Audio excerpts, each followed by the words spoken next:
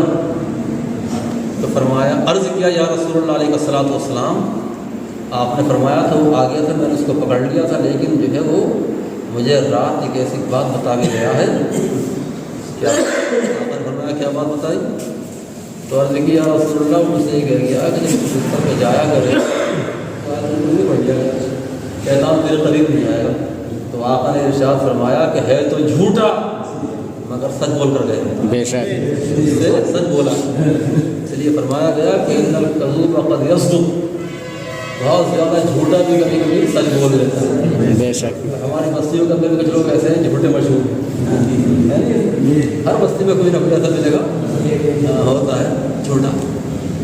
تو عزیزان گرامی کیا فرمایا آقا نے کہ ہے تو جھوٹا مگر تجھ سے سچ بتا کر کے گیا ہے۔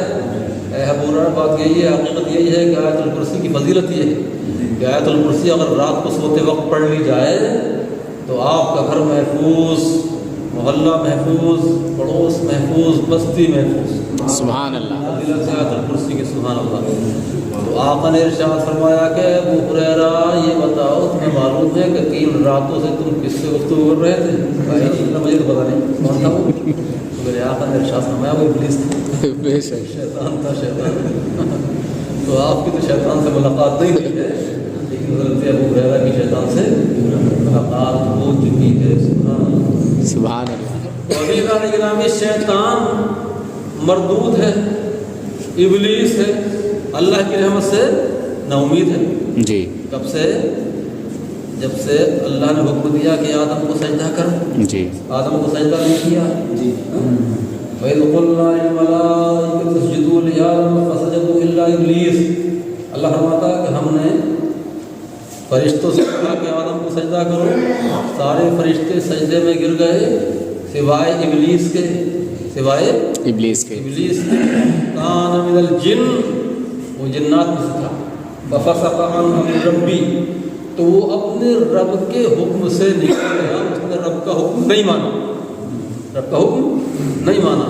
اس سے معلوم کیا ہوا کہ فرشتوں کے ساتھ شیطان کو بھی سجدے کا حکم دیا گیا تھا۔ جی فرشتے الگ جنس ہیں اور شیطان الگ جنس ہے، دونوں کی جنس الگ الگ ہیں۔ فرشتے پیدا ہوئے ہیں نور سے اور شیطان پیدا ہوا ہے اور اس کی ذریت پیدا ہوئی ہے آگ سے، تو دونوں الگ ہو گئے، الگ ہو گئے۔ اور قرآن پاک میں کہ ہم نے فرشتوں کو حکم دیا، تو چونکہ یہ فرشتوں کے اندر رہتا تھا، فرشتوں کا سردار تھا، معلم الملکوت تھا، جب فرشتوں کو حکم ہوا تو اس کو بھی حکم ہوا۔ اور آگے جو آیت ہے فَفَسَقَ عَنْ أَمْرِ رَبِّهِ، اس سے بھی ثابت ہوتا ہے کہ اللہ نے اس کو بھی فرشتوں کے ساتھ آدم کو سجدہ کرنے کا حکم دیا تھا۔ اب عزیزان گرامی، یہ سجدہ کون سا؟ سجدے کی تین قسمیں، سجدے کی تین قسمیں۔ ایک سجدہ عبادت ہوتا ہے، ایک سجدہ تحیت ہوتا ہے، اور ایک سجدہ خضوع و انقیاد ہوتا ہے۔ یہ سمجھے؟ ایک ہے عبادت کا سجدہ، اور عبادت کا سجدہ صرف اللہ تبارک و تعالیٰ کے لیے، اور ایک ہے سجدہ تعظیمی، اسے بولتے ہیں سجدہ تحیت۔ یہ سجدہ تعظیمی غیر اللہ کے لیے پچھلی شریعتوں میں جائز تھا، آقا کریم کی شریعت میں حرام ہے۔ اور ایک سجدہ خضوع و انقیاد ہے، تابعداری کسی کی کرنا، کسی کی فرمانبرداری کرنا، کسی کے سامنے جھک جانا، یہ جائز ہے، یہ آج بھی جائز ہے، لیکن بقدر رکوع جھکنا منع ہے۔ استاذ کے سامنے، پیر کے سامنے بقدر رکوع جھکنا کیا ہے؟ منع ہے۔ کچھ لوگ اتنا جھکتے ہیں کہ پیر کے پاؤں پہ پڑ جاتے ہیں، کچھ لوگ مزاروں پہ جا کے باقاعدہ سجدے کی شکل میں جو ہے وہ جھک جاتے ہیں، وہ جا کے سجدہ کر رہے ہیں۔ کسی کو دیوبندی دیکھتا تو کہتا سجدہ کر رہا، مزار کو چوم رہا۔ جی ایک چومنا، ایک سجدہ کرنا، چومنا جائز ہے، لیکن اس قدر جھکنا کہ رکوع کے قریب پہنچ جاؤ یا رکوع سے زیادہ جھک جاؤ، یہ منع ہے۔ چاہے مزار پہ جھکو یا استاد کے سامنے جھکو یا ماں باپ کے سامنے جھکو یا پیر و مرشد کی بارگاہ میں جھکو، اتنا جھکنا کیا ہے؟ منع ہے۔ اور سجدہ عبادت غیر اللہ کے لیے حرام ہے، سجدہ بلکہ کفر ہے۔ سجدہ عبادت غیر اللہ کے لیے کفر ہے، اور سجدہ تعظیمی، سجدہ تحیت غیر اللہ کے لیے حرام ہے۔ حضرت آدم کی شریعت میں سجدہ تعظیمی جائز تھا، فرشتوں نے حضرت آدم کو سجدہ تعظیمی کیا۔ کچھ لوگ کہتے ہیں صاحب کہ سجدہ عبادت تھا، حضرت آدم علیہ السلام قبلہ کی طرح تھے اور سجدہ اللہ تعالیٰ کے لیے تھا۔ تو کہتے ہیں اگر یہ سجدہ عبادت ہوتا اور حضرت آدم علیہ السلام کو سجدہ نہیں ہوتا بلکہ سجدہ اللہ کو ہوتا اور آدم علیہ السلام قبلہ ہوتے تو پھر شیطان کی کاری کیوں کرتا؟ وہ تو اللہ کا بہت بڑا عابد و زاہد تھا، عابد و زاہد بندہ تھا۔ تو عزیزان گرامی، سجدہ تعظیمی تھا، یہ سجدہ تعظیمی۔ فرشتوں کو سجدہ تعظیم کا حکم دیا گیا، شیطان کو سجدہ تعظیم کا حکم دیا گیا۔ فرشتے جھک گئے، فرشتوں نے سجدہ کیا، شیطان اکڑ کے کھڑا رہا، واستکبر وکان من الکافرین، تکبر کیا، اس نے اکڑ گیا اور سجدہ نہیں کیا اور کافروں میں سے ہو گیا۔ کانا اگر سارا کے معنی میں ہو تو مطلب کافروں میں سے ہو گیا، اور کانا اگر سارا کے معنی میں نہیں ہو بلکہ اپنے معنی میں ہو تو مطلب یہ وہ کافروں میں سے تھا، یعنی اللہ کے علم میں وہ کافروں میں سے تھا۔ یوں تو بہت بڑا عابد و زاہد تھا، اور اللہ کے علم میں وہ کافروں میں سے تھا۔ تو اب شیطان جو ہے حضرت آدم علیہ السلام کو سجدہ نہ کرنے کی وجہ سے، ان کی تعظیم نہ کرنے کی وجہ سے کافر ہو گیا، سمجھ گیا نہیں؟ تو مردود ہو گیا، رجیم ہو گیا، رام دہ درگاہ ہو گیا۔ اللہ رب العزت جل جلالہ نے اس کو جنت سے نکال کے زمین کی وادیوں میں پھینک دیا۔ کیوں؟ اس لیے کہ اس نے سجدہ تعظیمی حضرت آدم کو نہیں کیا، حضرت آدم کی تعظیم نہیں کی۔ تو عزیزان گرامی، آج کچھ لوگ ایسے ہیں جو تعظیم نبی کے منکر، تعظیم انبیاء کے منکر، تعظیم اولیاء کے منکر ہے، نہیں منکر؟ جی یہ تو خود جانتے مولانا بہت بڑے منکر ہیں۔ اگر ہم صلاۃ و سلام پڑھنے کے لیے کھڑے ہو جائیں تو وہ بیٹھے رہتے ہیں، جی وہ تعظیم نہیں کرتے۔ یہ کس کا اتباع ہے؟ شیطان کا اتباع ہے، شیطان کی پیروی ہے۔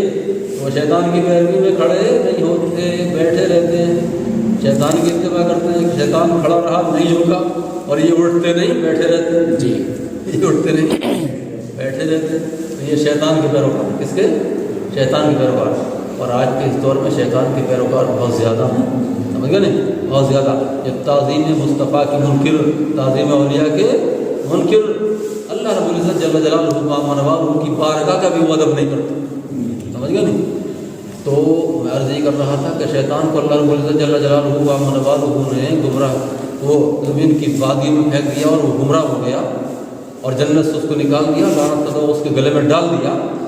تو عزیزان گرامی شیطان نے عرض کیا تھا کہ مولا لأغوینہم اجمعین، میں تیرے سارے بندوں کو گمراہ کروں گا، میں تیرے سارے بندوں کو گمراہ کروں گا، الا عبادک منہم المخلصین، مگر وہ جو تیرے مخلص بندے ہیں ان پر میرا دعو نہیں چل پائے گا.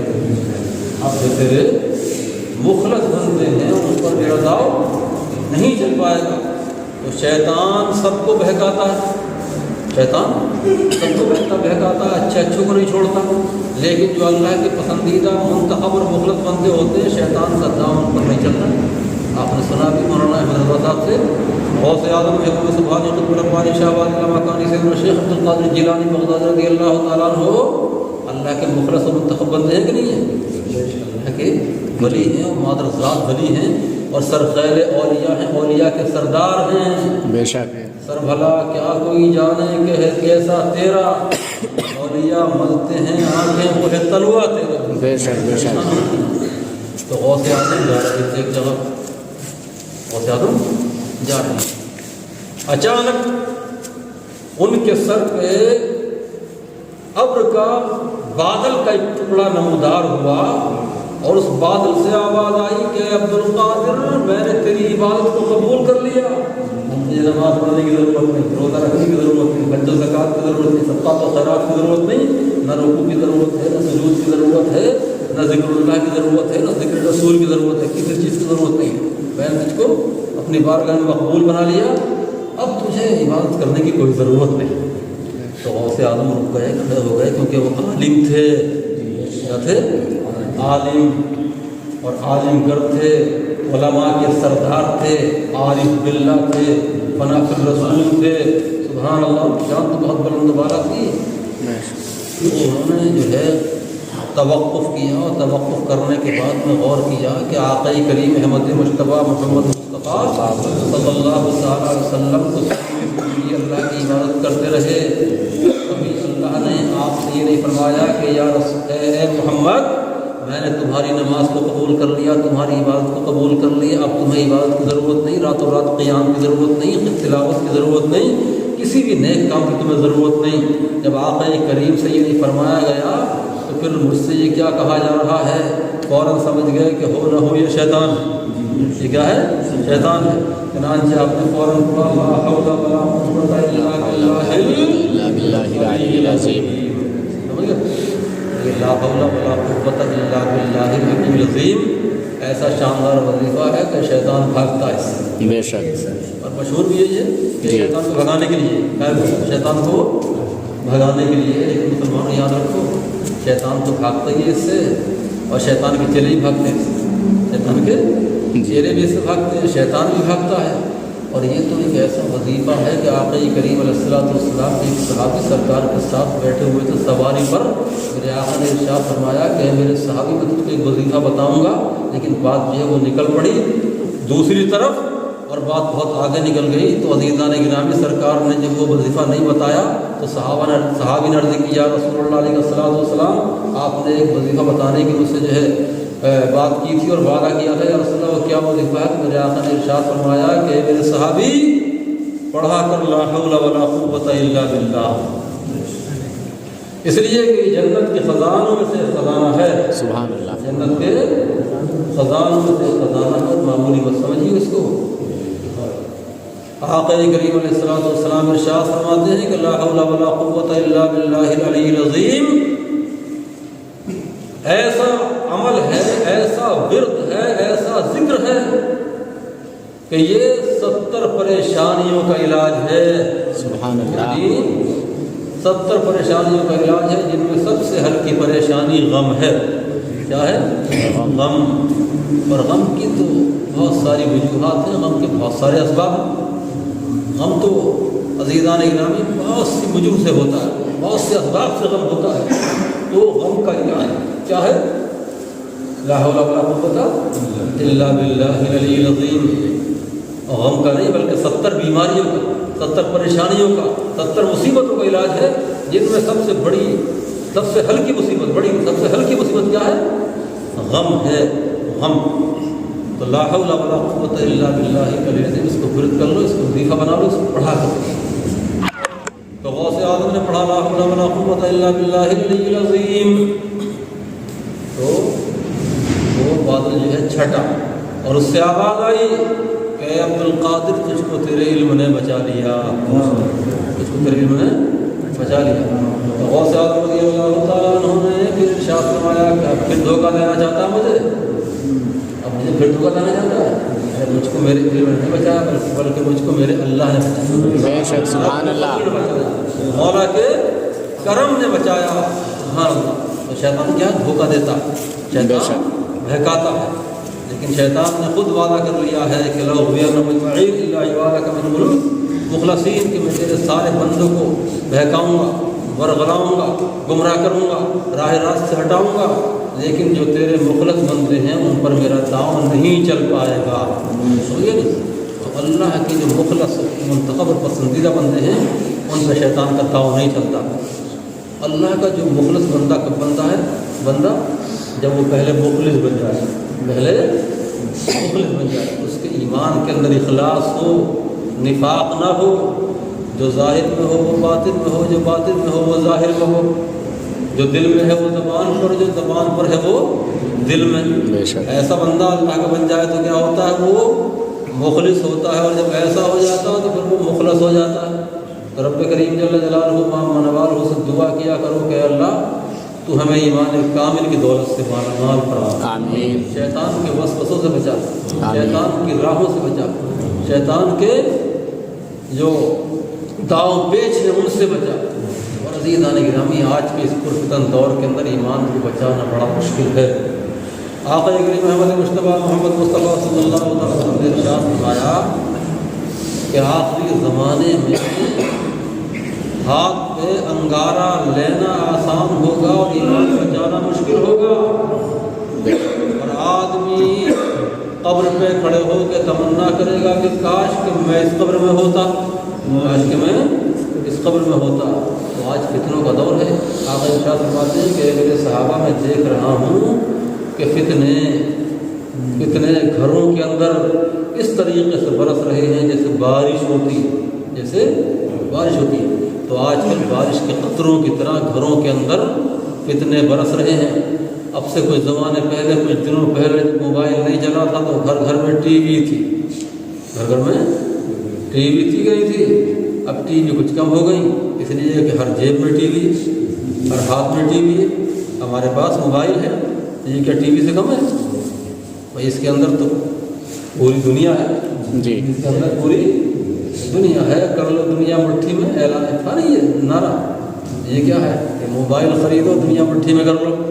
تو یہ موبائل اچھا بھی ہے، اس کا استعمال اگر اچھا ہو تو اچھا، اس میں تقریریں سنو، مناظرے سنو، نعتیں سنو، لیکن عزیزان گرامی اس کے اندر گمراہ کرنے والے بہت ہیں۔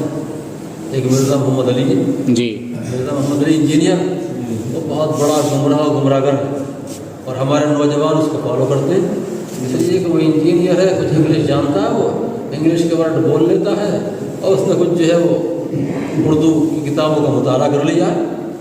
بخاری شریف جو اردو میں ہے، ترمذی شریف، یہ صحیح کتابیں جو اردو میں ان کا مطالعہ کر لیا، عربی سے بالکل واقف نہیں ہے۔ تو وہ لوگوں کو خوب گمراہ کر رہا ہے، اور نوجوان اس کو سن کے خوب گمراہ ہو رہے ہیں۔ بہت بڑا گمراہ گر انسان ہے وہ، سمجھ گئے نہیں؟ ہم نے اس کا ایک رد کیا تھا ایک ویڈیو کے اندر، ہمارا نہیں چینل ہے وہ ختم کر دیا، ورنہ ہم صاحب نے چلائی نہیں رہے، 1 سال سے زیادہ ہو گئی، فیضان رامپور اس کا نام۔ تو اس کے رد میں ہم نے ایک آڈیو ڈالی تھی، آڈیو، ویڈیو تو ہم نے ڈالتے ہیں، آڈیو۔ تو عزیزان گرامی کو بہت بڑا گمراہ کر، اس سے آتے ہی نہیں کچھ، نہ قرآن پاک کی کسی آیت کا صحیح ترجمہ کر سکتا ہے وہ، نہ حدیث کا ترجمہ کر سکتا ہے، خالی اردو کی کتابیں دیکھ کے وہ لوگوں کو گمراہ کر رہا ہے۔ اس طریقے سے بہت گمراہ کر ہیں۔ تاریخ جمیل ہے، تاریخ مسعود ہے، بھائی دیوبندی جو ہے چھائے ہوئے ہیں یوٹیوب پہ، ہم سننے لوگ آتے نہیں بیچارے، بصیر صاحب آتے جی، حالانکہ آج کے دور میں ضرورت ہے، آج کے دور میں ضرورت ہے دشمن کے پاس جو ہتھیار ہو نا وہ ہتھیار ہمارے پاس ہونا چاہیے. اللہ رب العزت جل جلالہ ارشاد فرماتا ہے وَأَعِدُّوا لَهُم مَّا اسْتَطَعْتُم مِّن قُوَّةٍ، تم تیار کرو ان کے لیے جو تم سے قوت و طاقت بن پڑے. سمجھ گئے نہیں؟ اسرائیل پہ حملہ کیا 500 راکٹوں سے حماس نے، سمجھ گئے نہیں، اپنا حق لینے کے لیے. اور آج کچھ لوگ اس کو دہشت گرد کر، یہ کیا ہے؟ یہ دنیا کی دہشت گردی ہے کہ جو اپنا حق مانگ رہا ہے اس کو دہشت گرد کہا جا رہا ہے. دہشت گرد کیا ہے؟ اسرائیل ہے، اسرائیل دہشت گرد. اس لیے کہ پوری دنیا میں کیا تھا اس زمانے میں جب ہٹلر نے یہودیوں کو مارا تھا اور 60-70 لاکھ یہودیوں کو چھوڑ دیا تھا، تو یہ پوری دنیا کے اندر مارے پھر رہے تھے اور ہر ملک سے یہ التجا کر رہے تھے کہ ہمیں اپنے ملک میں جگہ دیں گے بسنے کے لیے. کسی نے جو ہے ان کو جگہ نہیں دی، سب نے نکال کر بھگا دیا. اب یہ فلسطین پہنچے تو فلسطین کے سچے پکے مسلمان انہوں نے ان کو اجازت دے دی. اب یہ سارے اپنے ملک کو پڑھاتے رہے اور پڑھاتے انہوں نے فلسطین میں قبضہ کر لیا. اور اب یہ فلسطینیوں کا قتل عام کر رہے ہیں. غزہ کو انہوں نے تباہ کر دیا. غزہ کو انہوں نے تباہ و برباد کر دیا. اور پوری دنیا کے جو مسلمان ہیں نا یہ کچھ نہیں کر پائے. ساری زبان جمع خرچ کر طیب اردوان کو یا محمد بن سلمان کو ان کے بڑے برے حالات سے بے وقوف ہو گئے اور دو کے. عزیزان گرامی ادھر جنگ ہو رہی ہے، حماس اسرائیل کی جنگ، اور اسرائیل جو ہے فلسطینی مسلمانوں کو، بچوں کو، عورتوں کو جو ہے تباہ و برباد کر رہا ہے، ان کا قتل عام کر رہا ہے. اور ادھر جو ہے ریاض سیزن 2023 شروع ہو گیا ہے اور وہاں پر جو ہے امریکہ سے ناچنے والی رنڈیاں اور رقاصہ آ رہی ہیں اور ننگا ناچ رہی. یہ سعودی ہیں، مثل یہودی یہ سعودی بھی عذاب ہے، مثل یہودی یہ سعودی بھی عذاب. کعبے کی کمائی سے جو پیتے ہیں شراب، بے شک سمجھ گئے نا، یہ بہت برے. اللہ رب العزت ہو مسلمان فلسطین کی مدد فرمائے. دعاؤں کی ضرورت ہے، دعاؤں کی.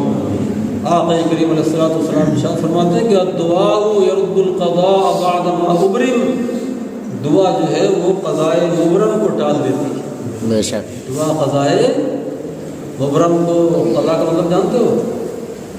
قضا کا مطلب ایک تو موت ہے اور قضا کا ایک معنی تقدیر. معنی کیا ہے؟ تقدیر. اور تقدیر پہ ہمارا ایمان ہے، اچھی بری تقدیر پر ہمارا ایمان ہے. اور تقدیر کی 3 قسمیں ہوتی ہیں، تقدیر مبرم ہوتی ہے، تقدیر شبیہ بالمبرم ہوتی ہے، تقدیر معلق ہوتی ہے. سمجھ گئے نہیں؟ تو تقدیر مبرم جو ہے وہ ٹلتی نہیں ہے، اور تقدیر شبیہ بالمبرم اللہ والوں کی دعاؤں سے، ماں باپ کی دعاؤں سے ٹل جاتی ہے. اور تقدیر معلق تو آپ کی دعاؤں سے بھی ٹل جائے گی. تقدیر معلق آپ کی دعاؤں سے بھی ٹل جائے گی. دعا مانگا کرو. تو آقا نے ارشاد فرمایا کہ دعا تقدیر مبرم کو ٹال دیتی ہے. تو اس تقدیر مبرم سے مراد تقدیر شبیہ بالمبرم ہے، یعنی جو مبرم تو نہیں ہے لیکن مبرم کے مشابہ ہے. اور غوث اعظم نے بھی ارشاد فرمایا کہ انی ارد القضاء بعد ما ابرم، کہ میں تقدیر مبرم کو ٹال دیا کرتا ہوں. میں تقدیر مبرم کو ٹال دیا کرتا ہوں. یہ غوث اعظم کی شان، غوث اعظم کی شان. اعلیٰ حضرت نے فرمایا عرض کرتے ہوئے، عریضہ غوث اعظم کی بارگاہ میں پیش کرتے ہوئے کہ میری تقدیر بری ہو تو بھلی کر دے اسے. میری تقدیر بری ہو تو بھلی کر دے اسے، محبوب اس بات کے دفتر پہ کروڑا تیرا. محبوب اس بات کے دفتر پہ کروڑا تیرا. عرض کرتے ہیں اعلیٰ حضرت کے غوث اعظم اگر میری تقدیر بری ہو تو اچھی کر دو، اس لیے کہ آپ مٹا بھی سکتے ہیں اور آپ لکھ بھی سکتے ہیں، جبکہ یہ اللہ کی شان ہے. اللہ ارشاد فرماتا ہے یمحو اللہ ما یشاء ویثبت وعنده ام الکتاب. اللہ جس کو چاہتا ہے مٹا دیتا ہے، جس کو چاہتا ہے ثابت رکھتا ہے. یہ ثابت کر دیتا ہے اور اسی کے پاس ام الکتاب یعنی لوح محفوظ ہے. وہ لوح محفوظ میں سب کچھ لکھا ہوا ہے، تقدیر مبرم بھی، تقدیر معلق بھی، تقدیر شبیہ بالمبرم بھی. لیکن عزیزان گرامی تقدیر شبیہ بالمبرم جو ہوتی ہے نا، اس میں لوح محفوظ میں تو یہ لکھا ہے کہ نہیں ٹلے گی، لیکن اللہ کے علم میں ہے کہ ٹل جائے. اور تقدیر مبرم کے بارے میں لکھا کہ نہیں ٹلے گی، اور اللہ کے علم بھی ہے کہ نہیں ٹلے گی، نہیں ٹلے گی، وہ کسی نبی کی دعا سے بھی نہیں ٹلتی تقدیر مبرم جو ہوتی ہے۔ حضرت ابراہیم سے فرمایا گیا یا ابراہیم عالم هذا، قوم لوط پہ عذاب آ رہا تھا، اور قوم لوط پہ عذاب جو تھا وہ تقدیر مبرم تھا۔ حضرت ابراہیم علیہ السلام نے دعا کرنا چاہی، اللہ سے عرض کی مولا اس عذاب کو ٹال دے۔ اللہ نے فرمایا کہ ابراہیم یہ نہیں ٹلے گی، تقدیر مبرم ہے، یہ عذاب آ کر رہے گا، عذاب آ کر رہے گا۔ اور فرماتے ہیں کہ میں تقدیر مبرم کو ٹال دیتا ہوں، اس سے مراد کیا ہے کہ میں تقدیر شبیہ بالمبرم کو ٹال دیتا ہوں۔ غوث اعظم کی شان ہے، غوث اعظم کی۔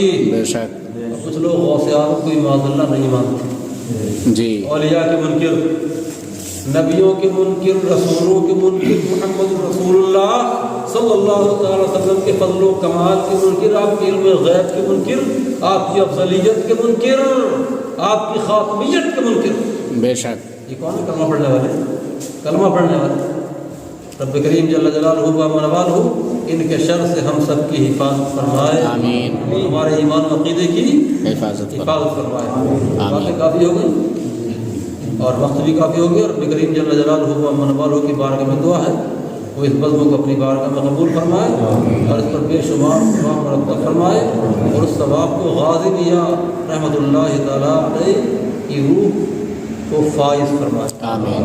استغفر اللہ ربی من کل ذنب و اتوب الیہ۔ جی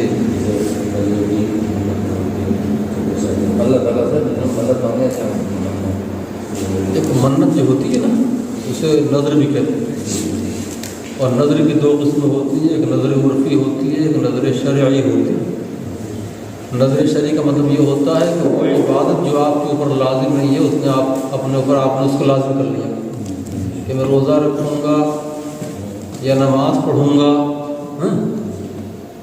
یہ کیا ہے؟ نظر شرعی ہے، اور یہ اللہ کی عبادت ہے، یہ اللہ کی عبادت ہے اور اللہ تعالیٰ کے لیے خاص ہے، غیر اللہ کے لیے نظر شرعی ناجائز و حرام ہے، سمجھ گیا نہیں؟ اور نظر عرفی ہوتی ہے جسے ہم نذرانہ کہتے ہیں، ہدیہ کہتے ہیں کہ اللہ اگر تم نے ہمارے بیٹے کو شفا دے دی تو میں غوث اعظم کی یاد کروں گا، غازی میاں کے مزار پہ پتیلا بناؤں گا۔ تو یہ کیا ہے؟ یہ نظر عرفی ہے، اور یہ جائز کیا ہے؟ چاہے نذرانے کے بعد کہ پتیلا پکا کے وہاں کے خدام کو یہاں پہ یہ جو وہاں کے حاضر باش ہیں ان کی نظر کر دوں گا، ان کی نظر کر دوں گا، ان کو جو ہے بطور نذرانہ یا بطور ہدیہ دے دوں گا۔ تو یہ کیا ہے؟ نظر عرفی کہلاتی ہے، اور یہ جائز ہے، حرام نہیں۔ یہ غوث پاک کا مرغہ ہے نہیں، کچھ لوگ غوث پاک کا بکرا کر دیتے ہیں، یہ نظر عرفی ہوتی ہے، نظر شرعی نہیں ہوتی ہے، اور یہ کیا ہے؟ جائز ہے، کیونکہ اس کا مطلب ہوتا ہے نذرانہ اور ہدیہ، کہ ان کے جو خدام ہیں ان کی یہ نظر ہے، ان کی بارگاہ میں یہ ہدیہ ہے، اور اس کا جو ثواب ہے وہ اس بزرگ کی بارگاہ میں پہنچے، یہ مطلب ہوتا ہے، وہ یہ چاہیے۔ یہ نہیں کہ اللہ تعالیٰ سے باتیں میں 10 روزے رکھوں گا، وہ نظر شرعی، وہ نظر شرعی ہے، اس کا پورا کرنا واجب ہے، اس کا پورا کرنا واجب ہے۔ یہ مانگنا مدد مانگنا پورا نہیں ہے، اور اللہ والوں سے مدد مانگنا، مدد مانگنا، ہاں تو غیر اللہ سے مدد مانگنا بھی جائز ہے، حدیث سے ثابت ہے، قرآن پاک سے بھی ثابت ہے۔ قرآن پاک میں ایاک نعبد و ایاک نستعین، ہم جانتے ہیں کہ اللہ ہم تیری ہی عبادت کرتے ہیں اور تجھ ہی سے مدد چاہتے ہیں۔ تو ایاک جو ہے یہ مفعول مقدم ہے، مفعول مقدم ہے، اور قاعدہ ہے نہایت کا کہ تقدیم وحق التاخیر یفید الحصر، کہ جس کو مؤخر کرنا چاہیے تھا اس کو مقدم کر دیا، اس سے حصر کا فائدہ ہوتا ہے۔ تو مطلب یہ ہے کہ ہم تجھ ہی سے مدد چاہتے ہیں، اب تیری غیر سے مدد مانگنا جائز نہیں ہے۔ یہ بعض لوگ کہتے نہیں کہتے، لیکن یاد رکھو قرآن پاک کی اور دوسری آیتیں ہیں اور احادیث پاک ہے، اس میں جو ہے بتایا گیا ہے کہ غیر اللہ سے مدد مانگنا جائز ہے۔ بے شک اور یہاں پر جو ایجا کو مقدم کیا ہے یہ حصر کے لیے نہیں ہے، بلکہ یہ سزا کی رعایت کے لیے، سزا کی رعایت کے لیے، حصر کے لیے نہیں ہے۔ اور غیر اللہ سے مدد مانگنا بھی حقیقت میں اللہ ہی سے مدد مانگنا ہے۔ کیوں؟ اس پھر یہ ہے کہ اللہ والے چاہے وہ نبی ہوں، رسول ہوں، قطب ہوں، غوث ہوں، ابدال ہوں، وہ عون مظہر الہی ہیں، مظہر عون الہی ہیں، مظہر اللہ کی مدد کا مظہر ہے وہ. اللہ نے ان کو طاقت دی ہے، قوت دی ہے، اور اللہ کی دی ہوئی طاقت، قوت اور تصرف سے، اس کے دیے ہوئے تصرف سے وہ مدد فرماتے ہیں. بے شک. کہ ان کی مدد بھی اللہ ہی کی مدد ہے، وہ غیر اللہ کی مدد نہیں ہے. السلام علیکم. وعلیکم السلام. کچھ دنوں پہلے آپ کو بالوں کا کورس دیا تھا. جی جی. اور پہلے بال یہ بالکل چھیدے چھیدے تھے اور پورا سر اندر سے زیادہ گنجا تھا میرا. جی جی جی جی میں نے آپ سے دوائی لی تھی جی تو اس سے مجھے ریلیف ملا ہے ماشاء اللہ. کافی. مجھے جب سب گنجا گنجا کہتے تھے دور سے کہ گنجے بھائی یہاں آؤ، گنجے بھائی یہاں آؤ، جی لیکن مجھے اس سے شرم آتی تھی تو میں نے کہا لاؤ اس کا علاج میں کرتا ہوں. تو آپ کے تیل سے مجھے کافی ریلیف ملا ہے، کافی دگنا معاملہ اثر ہو گیا ہے. ماشاء اللہ ماشاء ابھی اللہ. 2.5 سے 3 مہینے ہوئے ہیں مجھے. اچھا اچھا 2.5 سے 3 مہینے آپ کو ہو 2.5 چکے سے ہیں 3 مہینے ہوئے ہیں. اور رزلٹ میں ماشاء رزلٹ اللہ جو ہے دگنا ہے. جی جی ماشاء جی اللہ. 51 سال کی میری عمر ہے. میری بھی اتنی سوچ نہیں تھی. نہ آپ نے تو مجھ سے منع کرا تھا جی کہ پیسے خراب جائیں گے، لیکن میں نے کہا پیسے خراب جائیں لیکن ایک بار میں استعمال ضرور کرتا ہوں. ماشاء اللہ. جی جی. چلیے بہت بہت شکریہ. اللہ تعالیٰ آپ کو سلامت رکھے اور اس سے بھی زیادہ آپ کو شفائے کاملہ، شفائے عاجلہ عطا فرمائے. انشاءاللہ ابھی تو ہے ہی، میں جو ہے اس میں لگا ہوا ہوں ابھی. ماشاء اللہ.